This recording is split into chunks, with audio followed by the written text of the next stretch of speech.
Dans presque tous les grands projets, on va retrouver le biais du planificateur. Tout prend toujours plus longtemps et coûte toujours plus cher qu'on ne l'avait estimé. Pourquoi ? Il y a plusieurs raisons. La première, qui vient naturellement à l'esprit, c'est que les objectifs ne sont pas forcément toujours bien alignés.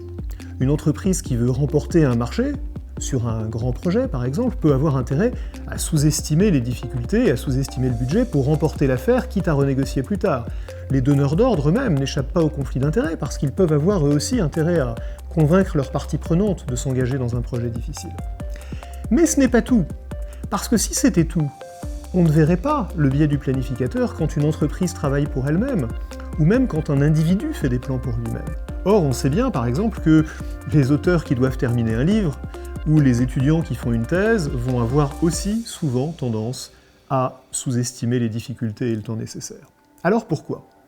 Au moins 2 raisons cognitives supplémentaires sont à l'œuvre. La première, c'est l'excès de confiance.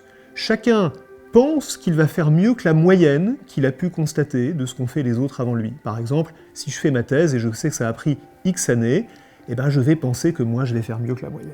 Et puis il y a une autre raison qui est plus subtile. Quand nous faisons nos plans, nous avons tendance à nous focaliser sur un seul scénario, qui est celui où tout se passe bien. Mais pour que tout se passe bien, il faut justement que tout se passe bien. Et il suffit, en revanche, qu'une seule chose dérape pour entraîner une cascade de conséquences dans lesquelles les choses vont mal se passer. En somme, on croit que le scénario qu'on fait est un scénario médian, alors qu'en fait c'est un scénario extrême qui est le scénario le plus optimiste. Pour toutes ces raisons, le biais du planificateur nous guette à chaque fois que nous faisons un plan.